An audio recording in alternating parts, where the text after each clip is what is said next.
素敵な贈り物があるかもです。楽しみにしていてください。贈り物？ひょっとしてラブレターとか？ちなみに運を向上させるラッキーアイテムは真っ赤な。真っ赤な？金棒でござんす。Fate Stay Night probably needs no intro these days, and chances are if you're watching this, you already know that. But if you need a primer for any reason, Fate Stay Night is about the Holy Grail War. Every few decades, powerful mages gather and summon legendary heroes, all for the purpose of fighting over the Holy Grail, an omnipotent relic that can grant any wish. That's the basic premise of Fate Stay Night, and it's a premise that's so good, it's led to many, many spin-offs and side stories. But even though the Fate franchise is much bigger nowadays, the original novel still reigns supreme. It has an awesome premise, rich themes, fantastic characters, and more. And if you ask 100 fans what they love about Stay Night, you'll get 100 different answers. As for me, my story with Fate is probably similar to many of yours. My intro to Type-Moon was through Caren no Hyokai, courtesy of the person who would later become my wife. And after finishing the final movie, I did what any curious millennial would do. I went googling. And after a quick Wikipedia browse, I noticed that the studio behind Caren no Hyokai, Ufotable, had a recent project called Fate Zero. And honestly, I was kinda into it from the beginning. I've always had a passing interest in mythology, so Fate Zero was a great match for someone like me. That said, Fate Zero did leave me wanting more, and eventually, I sought out the available Stay Night anime at the time, like the 2006 anime, the 2010 movie, and later, the 2014 anime. But strangely, even though I liked each anime well enough, and I mean that very generously in some cases, Stay Night just didn't really resonate with me, and I couldn't really tell you why. But I was still curious, and a little stubborn, so after some back and forth, I ended up heading to the root of the franchise, the Fate Stay Night visual novel. As for what happened, well, I think the answer is obvious, given the video you're watching. But it does leave this project in a strange place. It's been over a decade since I first read the VN, and it's one of many stories I revisit over the years. And every time I come back to Stay Night, I find myself appreciating it more and more. And don't get me wrong, Fate Stay Night is not, by any means, a perfect story. I think Nasu has some pretty frustrating tendencies as a writer, and even though I love his writing, there are times I wish he could dial it back a bit. But when all is said and done, I think most of my critiques fall short compared to what I appreciate. This was a project I thought of years ago, and back when I had the idea in mind, I meant for it to be an exhaustive, thorough, and unbiased look at Fate Stay Night. But as it actually came together, that, ironically enough, became an impossible ideal to strive for. So, what I will say is that it won't be that kind of video, and for that, I do apologize in advance. Instead, it's more like an exploration, or rather, retrospective, on what I personally love most about the novel. It's a surreal experience reading Stay Night as a stupid young adult, and reading it later as a slightly less stupid adult. Many of my thoughts changed, but others haven't changed at all, and it's crazy how the story can hit you as a young adult, and resonate even more after you gain more life experience. But before moving on, there is one note worth mentioning, and it's a pretty obvious one. Moving forward, this will be a full, spoiler-filled discussion of Fate Stay Night, so consider this your first and only warning. If you're looking for a spoiler-free discussion of Stay Night, I heard some fanboy made a video on it, so feel free to check that out if you're interested. But with the intro out of the way, let's get right to it. Fate Stay Night is a story I hold very close to my heart, and I'm not the only one who feels that way. Caren no Hyokai and Tsukihime may have birthed Type-Moon, but if there's any story that defines Type-Moon, only one novel comes to mind.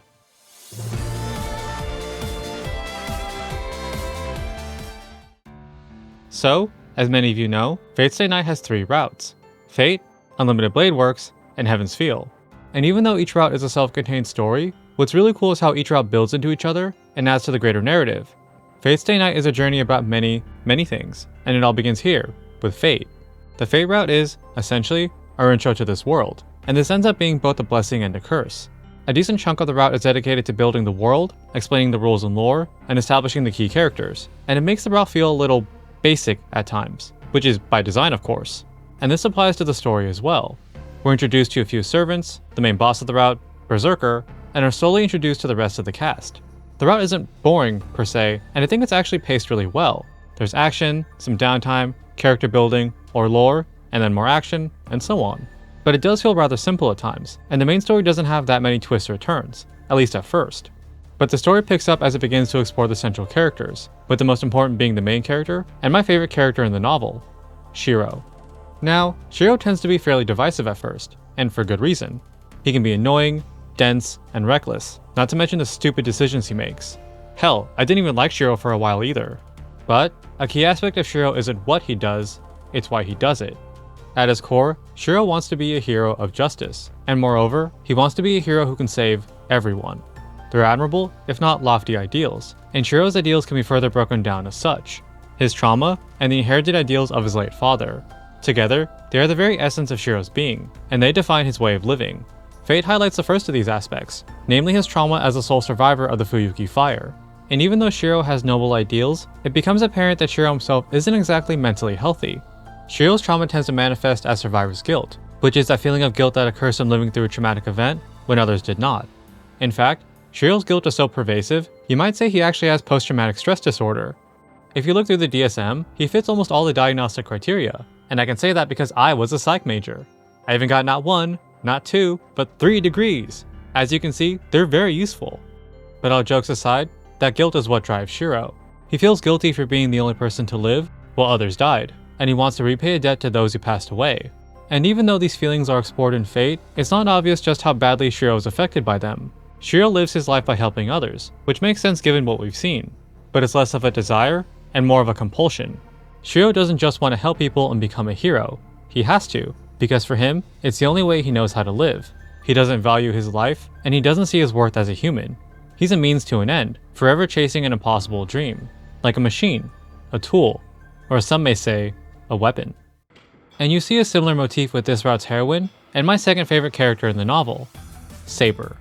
What's fascinating about Saber is how her fame and popularity is, in a way, reflective of the hero she was based on. Saber's true name is perhaps the worst kept secret in the franchise, and if you're getting into the VN, chances are you already know who she is. She's basically one of the faces of Type Moon, if not the face of Type Moon. No offense to the actual Moon Princess. And in a way, this does hurt part of the story. I know it sounds hard to believe, but at one point, mystery was a really important aspect of the Holy Grail War, and Saber's true name was no exception. At this point, she's almost as famous as her mythological counterpart. But Saber's true name is only one aspect of her character, and what makes the route work isn't just who she is, but rather, how her character is established over the course of the story. Early in Fate, Saber is characterized as someone cold, calculating, and driven to win at any cost. She's a servant and a warrior before anything else, and her duty is to bring victory to her master, no matter what. But as each day passes, that initial impression starts changing. Even though Saber's pretty quiet, she's not as cold as you're led to believe.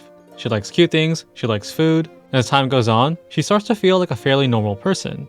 And just as Shiro is starting to understand more of who Saber is, we arrive at one of the best parts of the route, the skyscraper fight, and with it, the reveal that Saber is Artoria Pendragon, the once and future king.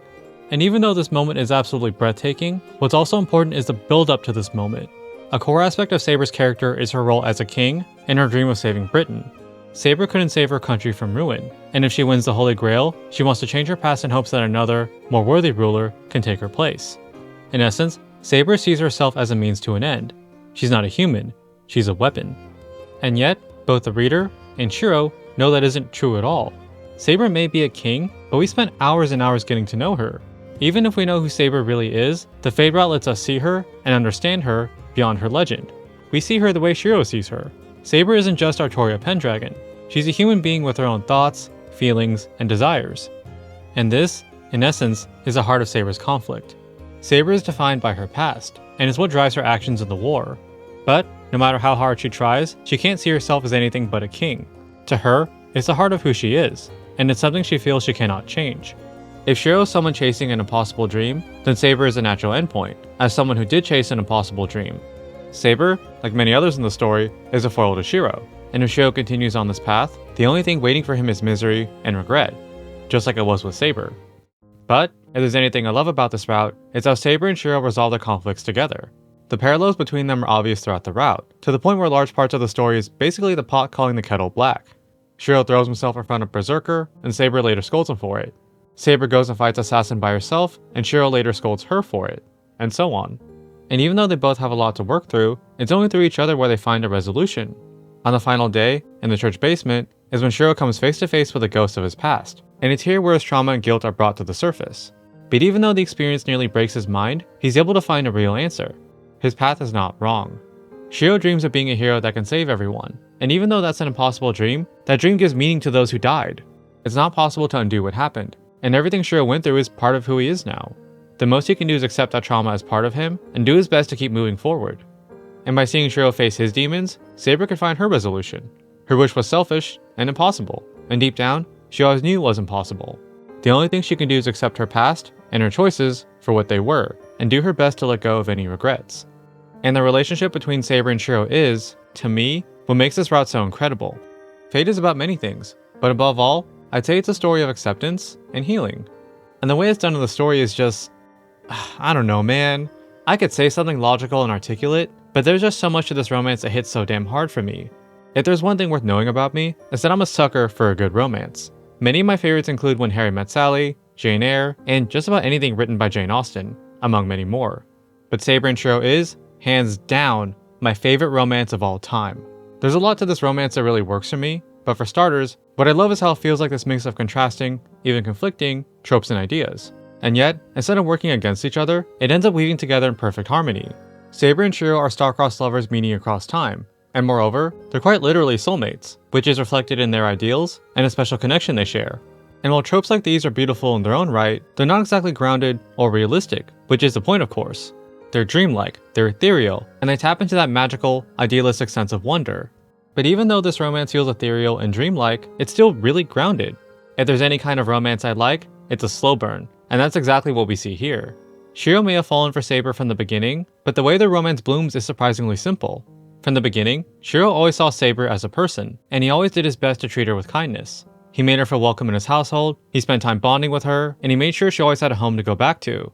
And it's not like their romance was perfect either. They fought, they argued, and the way they handled conflict wasn't always healthy. But I think it's telling that, only after their biggest fight, is when we see the true depth of their feelings. Saber and Shiro may have had a connection from the beginning, but their romance was earned gradually over conflict, bonding, and mutual understanding. And so, their connection only reaffirms something we've known for a while now. She's his sword, and he's her sheath. And all this is shown through a relic that represents the purest, most heartfelt expression of their emotions. It was Saber's greatest treasure in life, and the relic that saved Shiro's life years ago. Avalon, the lost sheath of King Arthur. And when you watch how the final day unfolds, honestly, it's a really romantic finale. There's only one way to beat Gilgamesh and Kire, and in order to beat them, Shiro has to, quite literally, give Saber his heart, and that's what brings him victory in the end. That really says it all. And more than anything, Avalon, in every sense of the word, represents what I love about this romance. I like to think of Fate as a modern fairy tale, where it takes many ethereal, dreamlike tropes, but grounds them with a slow burn, gradual romance that feels earned. And by drawing inspiration from both fantasy and reality, it creates something that I think is truly special. Saber and Shiro are star-crossed lovers and soulmates, but in the end, their romance is deeply human. It's about two broken people saving each other. It's about a boy and a girl who found one person who truly understood them. And, through each other, they were able to move on and heal the wounds in each other's hearts. Saber and Shiro inspire each other, and that's why it is, and always will be, my favorite love story. But like I said earlier, Fate Stay Night is about many things, with one of them being the journey from childhood to adulthood. And while there's hope and optimism in childhood, it's fleeting and temporary. That theme is best illustrated through Saber's farewell, where she, at long last, admits her true feelings and vanishes into the sunrise. I think many of Nasu's best endings are ones that feel bittersweet, and this one is no exception. This novel has many amazing endings, but if I had to pick one as my favorite, I think this ending is the one for me. I know Fate gets a bad rap at times, and really, I get it. I didn't appreciate it very much either. But I've grown to appreciate the purity and sincerity of Fate. While the plot is more basic, I appreciate that it lays a framework for the entire novel, and it goes without saying that the character work is phenomenal. Fate is a beautifully told story, and in many ways, it's the reason why the franchise even exists in the first place. And that's a good transition into the novel's second route, Unlimited Blade Works. If Fate was the setup, then Blade Works is the payoff, and it's where we see almost everything remixed in really cool ways. The main boss, Castor, relies more on tactics and manipulation, alliances change with every passing day, and many of the previous rules are broken, no pun intended. That said, what makes this route so good isn't just the story or the action. This route is awesome because, more than any other route, Unlimited Blade Works is the Shiro route. Earlier, I mentioned how Shiro's ideals can be broken down like so, with Fate highlighting Shiro's trauma. But Blade Works highlights the second aspect, which is how Shiro's ideals are inherited. Shiro's father, Kiritsugu, aspired to be a hero as well, and it's a dream he could never realize before he passed away. So, like any child who looks up to their parents, Shiro wished to follow in his father's footsteps. And this presents a concept that wasn't really explored in the last route. Shiro's ideals are essential to who he is, and yet, those ideals aren't his own. And, if something that makes up the core of your being is borrowed or fake, then what does that mean about your existence? And in addition, Blade Works highlights another theme we saw in the previous route. In Fate, Shiro took Saber on a date, and Saber found it really hard to enjoy herself. Saber sees herself as a weapon, and a weapon shouldn't care about things like happiness, mundanity, or any other meaningless things. And you see a similar scenario play out in Bladeworks, but with Shiro. Later in the route, Rin takes Shiro and Saber on a date, and afterwards, she asks Shiro if he had fun. He says he did, but his inner thoughts tell a different story, and even Rin can tell something doesn't add up. And that scene highlights how Shiro has a hard time finding happiness, at least through normal means. Of course, his trauma and guilt play a major role in this, but there's more to it than that. Like I said earlier, Shiro has a compulsion to help others, and helping others isn't just one way he finds happiness. For him, it's the only way.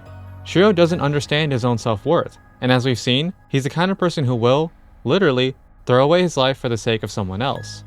Bladeworks examines these conflicts in hopes that Shiro can find an answer of sorts, and the way it's done is similar to the last route.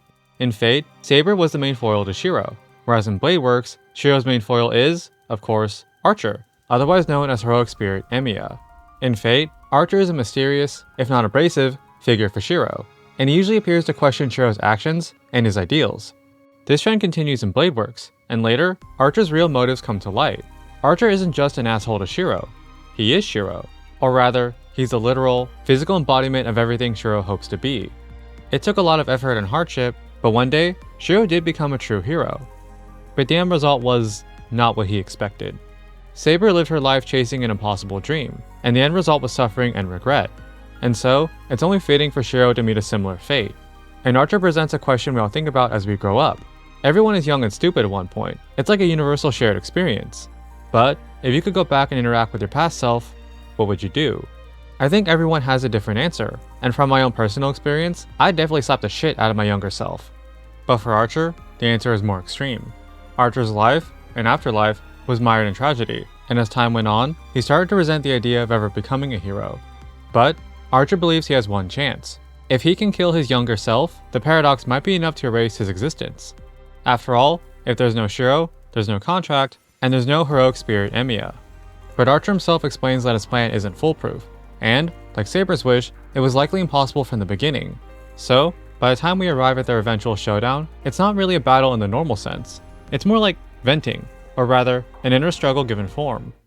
And Archer has every right to be frustrated. After all, Shiro is chasing an impossible dream, and that pursuit led to nothing but regrets. And moreover, Shiro's ideals aren't even his own. They're his father's.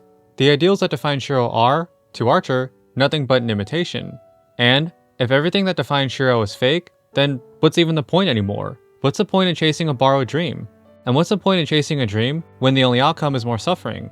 And yet, even though Archer's point of view is valid, he's ultimately wrong, and he was wrong from the very beginning. Shiro's ideals may be borrowed, but it's just that. They're borrowed.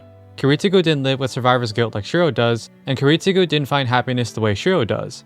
Shiro's ideals may be inherited, but he made those ideals his own. For Shiro, it doesn't matter what end awaits him. The act of helping others is what makes him happy, and even if his ideals are borrowed, those ideals are still beautiful. And Archer just needed to remember that. The conflict between ideals and reality permeates throughout the novel, and if there's any scene that defines Fate Stay Night as a whole, it has to be this one. The battle between Archer and Shiro is, easily, the best part of Unlimited Bladeworks, and it's a treat to read through every single time. And the struggle between ideals and reality can be seen with another character, one who happens to be this route's heroine, and another favorite of mine, Rin. While Shiro is the main protagonist, I'd say Rin might be the novel's deuteragonist. She gets a prominent role in every route, and it's no coincidence that Stay Night begins and ends with Rin's point of view. In Fate, Rin is our guide into this world, and she makes a very strong impression from the get-go. She's confident, competent, and the ideal model of a proper mage. But Bladeworks takes this notion even further. Rin seems like a model mage, but in reality, she actually struggles with what it means to be a mage. Mages in the Nasuverse aren't exactly good people, and Rin, despite all her protests and tantrums, is a good person. Rin is talented, but in many ways, she's not really suited to the lifestyle a mage should live by. And that's essentially Rin's core conflict. There's Rin Tosaka, the prodigy, the head of a centuries-old mage family. And on the other hand, there's just Rin. And what's really cool is how this route mirrors aspects of the previous one. In Fate, Shiro was trying to get Saber to understand her value as a person. And, as Rin's feelings for Shiro grow, she tries to do the same for Shiro. And as time goes on, Rin starts to see just how distorted Shiro's mind is, and later, sees the value he has, even though he doesn't see that value himself. And just like how Shiro was inspired by Saber, Rin ends up being inspired by Shiro. By watching him, Rin grows to understand the value in simply being a good person. It takes a lot of willpower to save a piece of human garbage, but Rin does it anyway, because it's the right thing to do. That said, Even though I love Rin as a character, I will say she does get overshadowed a bit. Rin has a solid arc in Blade Works, but she has to share the route with another conflict, one that's way more compelling and thematic. I wasn't joking when I said that Blade Works is the Shiro route. It kind of is, and Rin just happens to be there too.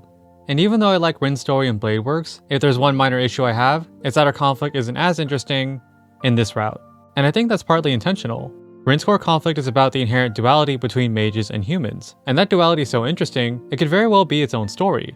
Man, if only such a story existed. That said, I'd have more issues with this if Rin's story ended here, but it doesn't, and considering the story of the next route, I understand why her struggles are more restrained here.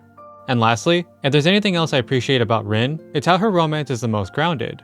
The romances in the other routes are very intense and emotional, and that's part of why I like them. But they're very extreme ends of the emotional spectrum, and this romance is a strong middle ground that feels more realistic.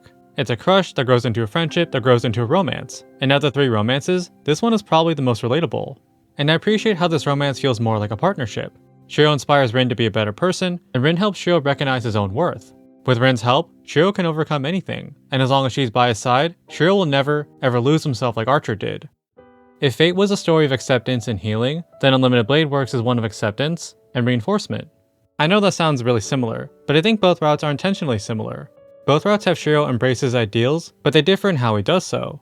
Fate was about accepting your past and moving on, and Unlimited Blade Works is about accepting yourself. I think everyone can look back on their life and look at things they wish they'd done differently. And that's okay. Regrets are a natural part of life, and it's normal to dislike, and even hate, the person we used to be. But, no matter how much we despise our past selves, it's still us. We got to where we are for a reason. And even though it's easy to look back with jaded eyes, there are qualities in our younger selves worth remembering and worth reinforcing. It's impossible to change the past, and it's impossible to know what the future holds. But if we can recognize our value in the here and now, then I think we'll be ready for just about anything. But overall, Fate and Unlimited Blade Works make for a very complete story. They're about embracing your ideals, but being mindful of your past, your future, and the person you are right now. Together, they're greater than the sum of their parts, and if Fate Stay Night ended here, I think it would have been a very satisfying story. But that's not how the story really ends, and that leads us to the third and final route, Heaven's Feel. So, back when I was getting into Stay Night, Heaven's Feel was always a bit enigmatic. Up to that point, I watched every Stay Night anime I could find, so I knew at least 2/3 of the whole story. I knew a little bit about Heaven's Feel, but it was largely still a mystery, and a big reason I even started the VN in the first place was to read that final route. And it was so worth the wait. Heaven's Feel is, without question, my favorite route of the novel.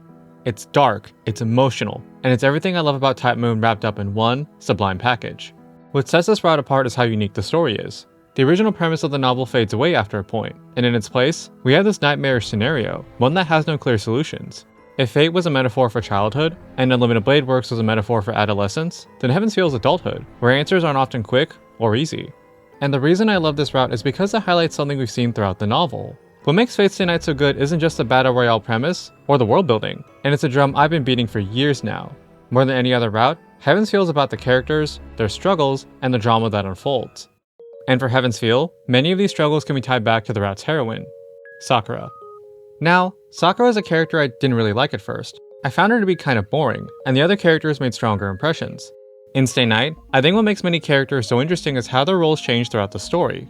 For example, Saber is the main heroine in Fate, another foil to Shiro in Blade Works, and an antagonist in Heaven's Feel. Rin, on the other hand, was a mentor figure in Fate, and the love interest in Blade Works. And as for Sakura, prior to Heaven's Feel, she gets nothing. If there's any one legitimate issue I have with Sakura, it's that I wish she got something, somewhere. I think Nasu was trying a little too hard to keep her in the background, only to then surprise readers later with her backstory. But what's strange is that Nasu has done similar tricks before, and, in the case of Tsukihime, it worked out fairly well. I won't cover the details here because it's not really the time or place, but I will say that Kohaku and Satsuki give me a good idea of how Sakura could have been handled. Kohaku is the obvious parallel, and even though she's a side character at first, what makes her stand out is that she has a very strong, very colorful personality, and she's a really fun part of the near sides. So, by the time you get to the moment, it changes the way you see everything in the story. And as for Satsuki, like Sakura, she kind of fades into the background for the early parts of Tsukihime. In the near sides, she's more or less just a quiet girl with a crush on Shiki. But in the far sides, there's some interesting implications with Satsuki. She's one of the few characters who seems to understand Shiki's true nature from the beginning, kind of like how another heroine seems to understand Shiro from the beginning.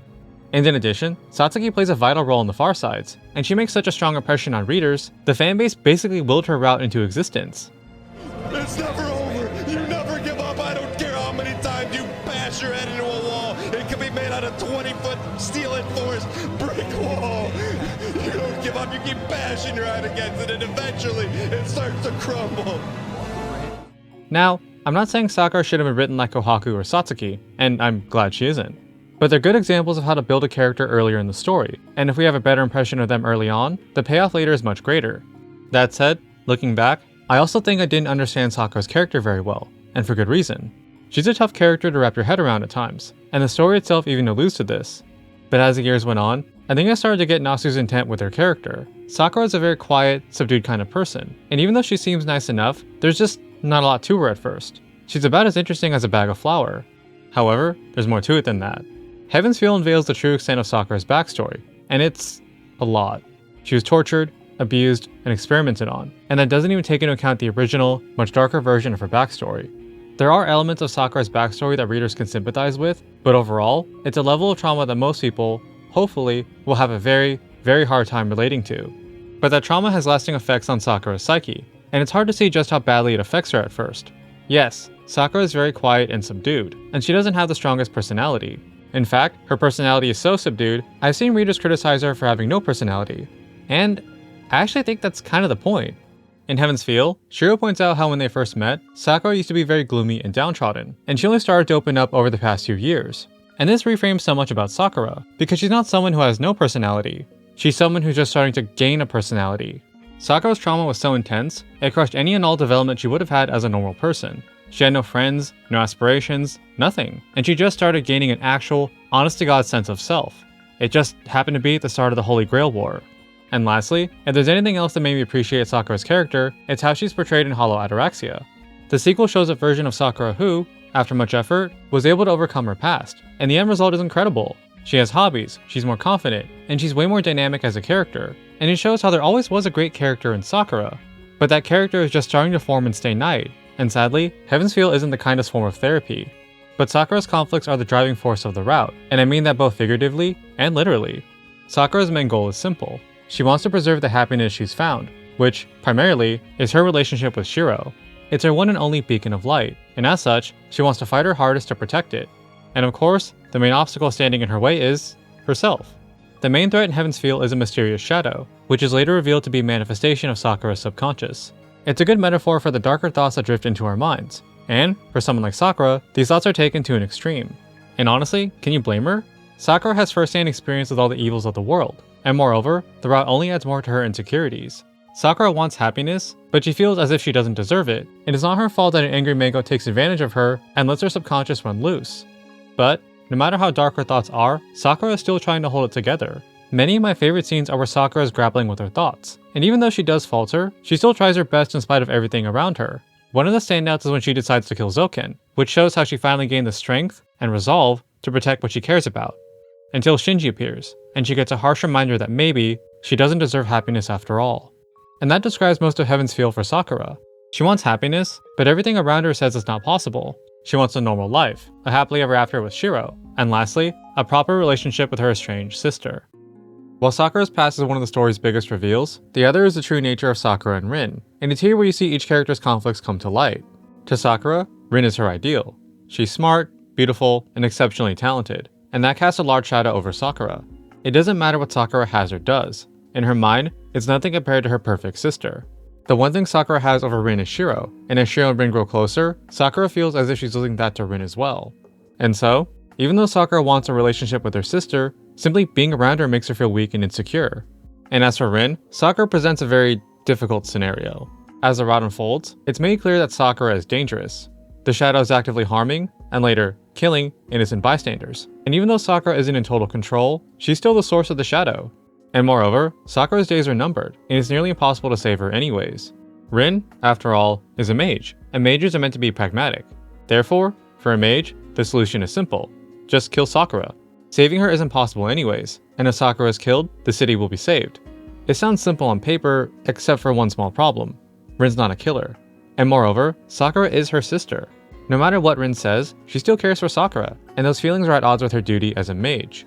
If the last route was Rin embracing her innate humanity, this one is her abandoning it, or at least trying her best to do so. In Heaven's Feel, Rin is constantly the quote-unquote voice of reason, the logical, calculated one compared to Shiro. Up to this point, Rin was always one of Shiro's allies, and even though they fought and bickered, they were always able to come to an agreement. Heaven's Feel is another matter entirely, and I like how there's so much more uncertainty with Rin. While she does still ally with Shiro, it's an uneasier alliance, and the tension with her is palpable throughout the route. And even though there's a lot of tension surrounding Rin, there's also warmth and tenderness. One of my favorite scenes is on day 11, where Sakura and Rin cook together. They both care for each other, but things are just so messy and complicated, and it's hard for them to open up with each other. You can tell that despite everything Rin says, she desperately wants to save Sakura too, and that push and pull with Rin is what makes her such an amazing character in this route. But Sakura isn't a source of conflict for just Rin. Heaven's Feel is the ultimate test for many characters, and for Shiro, it's a test that doesn't bode well. Fate and Blade Works paint a more optimistic view of Shiro's ideals, and that was very much intentional. They're ideals, they're abstract, they're something you aspire to. But abstract ideals don't always mesh well with cold, hard reality, and that's the dilemma we see in Heaven's Feel. As I mentioned earlier, Sakura is a danger to herself and everyone around her. At many points in the story, it's clear that as long as she's alive, people will die, and it's only a matter of time until she dies too. The logical, and perhaps merciful option, is to kill her. Killing Sakura will save everyone, and if Sakura dies, Shiro will still follow his ideals. But of course, Shiro can't bring himself to let Sakura die. He cares about her too much. And yet, as long as Sakura lives, innocent people will keep dying. Shiro can't save everyone, and save Sakura too. Saving everyone is just not possible. And so, Shiro does the only thing he can do. He chooses to abandon his ideals and be Sakura's hero. After all, if someone has to choose between nameless strangers or their loved ones, what's the natural outcome? It's an obvious answer for many, but for Shiro, it's not one without drawbacks. For Shiro, his ideals define him, and rejecting those ideals means rejecting himself. And I mean that quite literally. In Heaven's Feel, this conflict is shown through Archer's arm, an arm that gave Shiro incredible strength and represents the last remnants of his ideals. And besides being one of the coolest fucking power-ups ever, it illustrates Shiro's inner struggle. As the story unfolds, his mind starts breaking, his memories start fading, and he's in danger of losing himself with every passing second. Everything Shiro believed in is actively killing him, and even though there's a lot of uncertainty in the story, one thing becomes abundantly clear. Only one ending awaits him. And this gives Heaven's Feel a very bleak, somber atmosphere, and there's no way forward for Shiro, or anyone for that matter. Sakura is barely holding it together, Rin is losing herself, and Shiro's ideals are literally tearing him apart. And yet, as dark as the story gets, there is one glimmer of hope, and it's through a very unexpected character, Ilia. When I first started the VN, Ilia was a character I was fairly neutral on. In Fate, she's a main antagonist, and later, ally, and she's a decent character, if not a fairly basic one. Bladeworks offers more insight into her backstory, but Heaven's Feel is when we really see a different side of her. At the start of the war, Ilia wants to kill Shiro out of revenge. Ilia was betrayed by her father, Kiritsugu, and since he's passed away, his adopted son is the next best thing. But, as she spends more time with Shiro, she starts to see just how nice he is. He's not really what she expected. And as for Shiro, he starts to piece together Ilia's true motive, and since their father let her down, he resolves to be there for her in their father's place. And this culminates in one of my favorite moments in the story.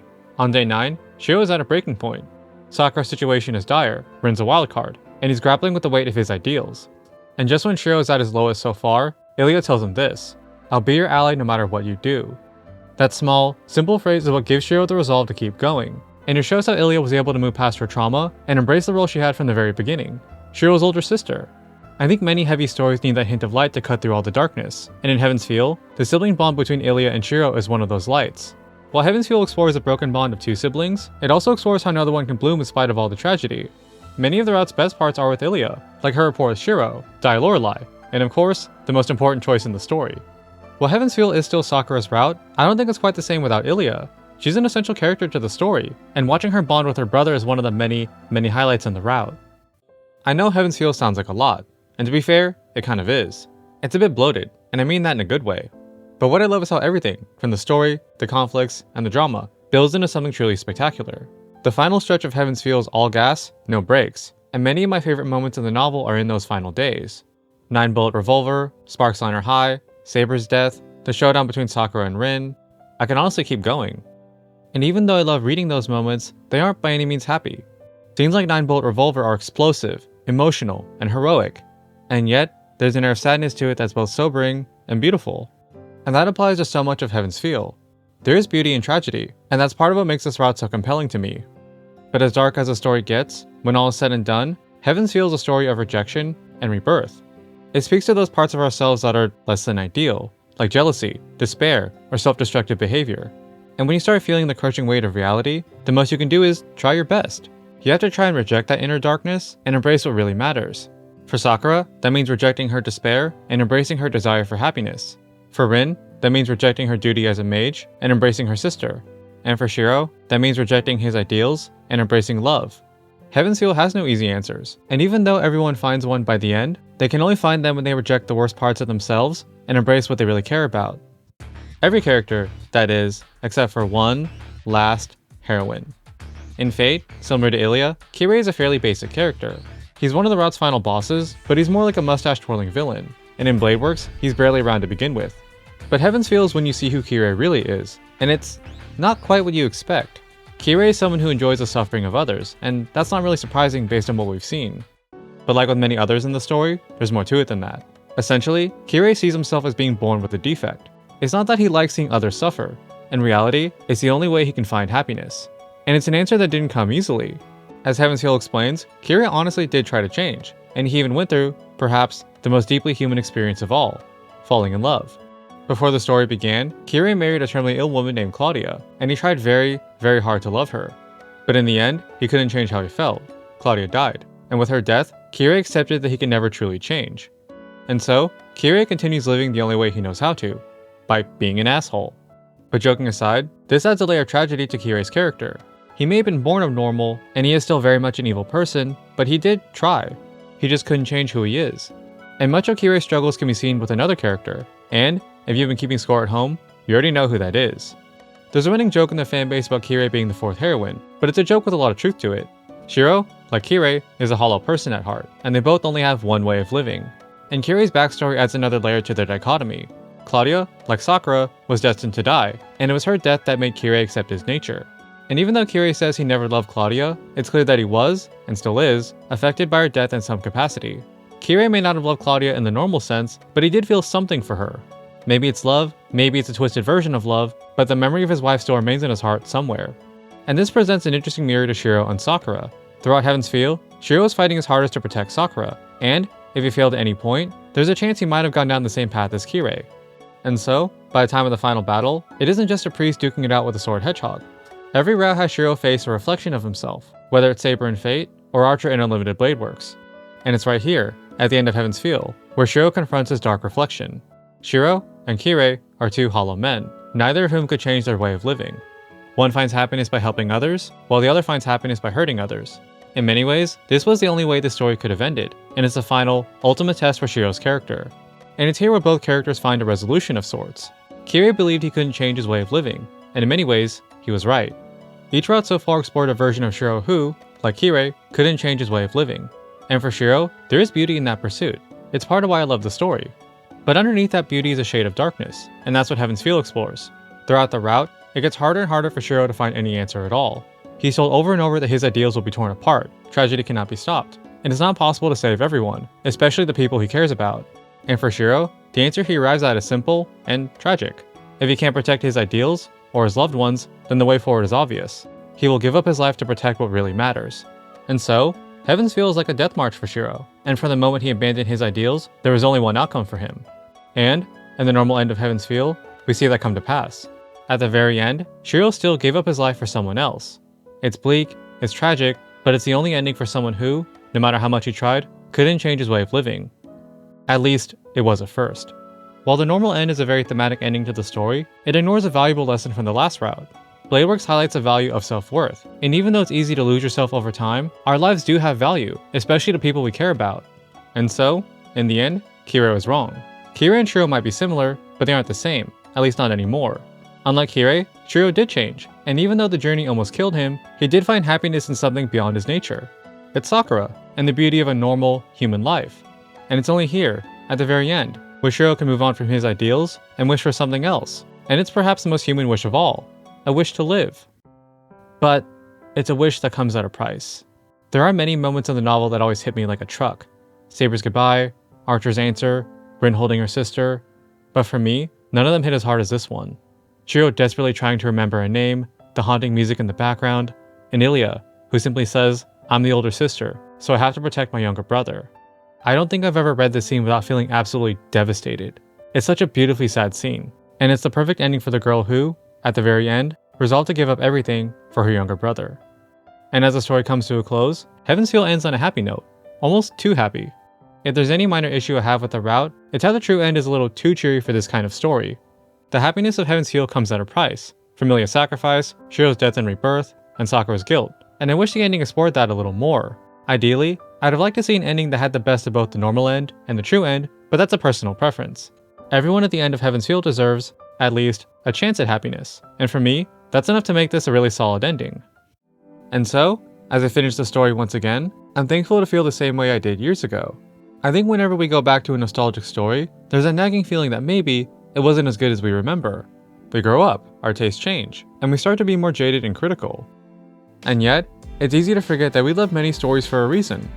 And, in the case of Fate Stay Night, there's almost too many, more than I could ever talk about here, or at least in one video. I'm easily my own biggest critic, and if I were a viewer watching this, I'm sure I'd have a laundry list of things I want someone to mention. And I'm sure that someday, I'll look back on this and find something wrong or something I didn't like something I wish I explained more, another interesting topic, more detail, less detail, etc. Part of me really wanted this to be as perfect as it could be, and it's not, and never could have been. But at the same time, it's in the spirit of the story to just be happy with what you could do. Just move forward, and remember you did your best. And I think that speaks to why fans everywhere love this story.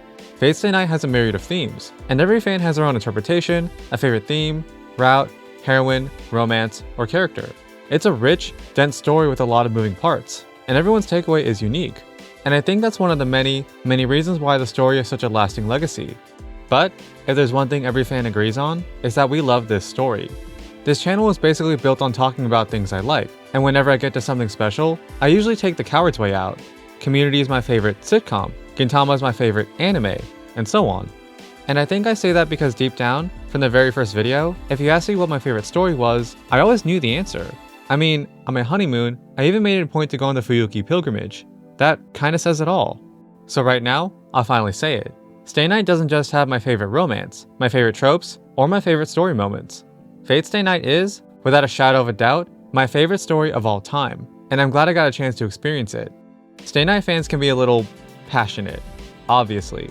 The Fate franchise is massive, and everyone gets into Fate for different reasons and in a different way. But the reason we're so passionate is because the story is just that good. There's a lot of Fate content out there, and even though an imitation can surpass the original, it's been over 20 years. I think it's safe to say that ship has sailed. Fate Stay Night is not, by any means, a perfect story. And if you put a sword to my head, I'm not even sure it's Nasu's best story. But it's the perfect story for me, and I know fans everywhere feel the same way.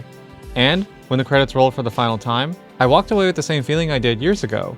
That feeling like I just read something truly special.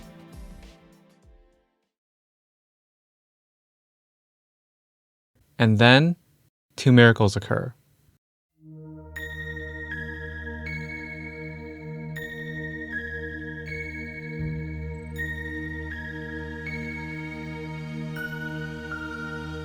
Many characters in the story find an answer eventually, but they're answers that come with a price. Saber did find closure, but only at the end of her life. Archer found closure as well, but only after lifetimes of hardship. And in Heaven's Feel, even though Shiro did find his humanity, he had to die and be reborn to find it. And I think it speaks to how living is hard.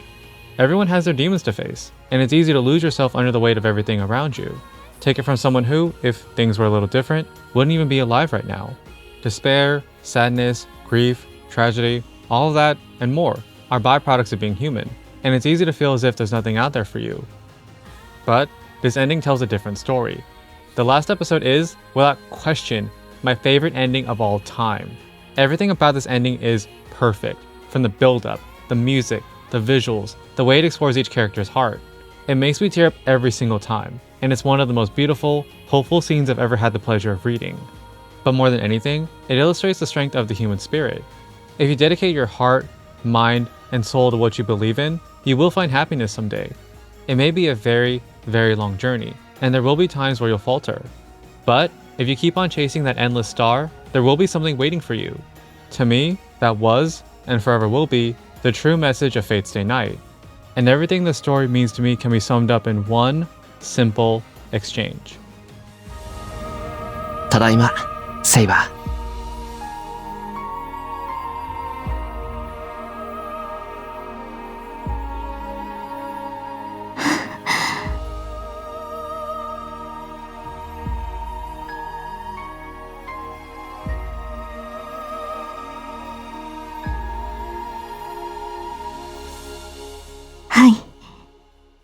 おかえりなさい、シロ。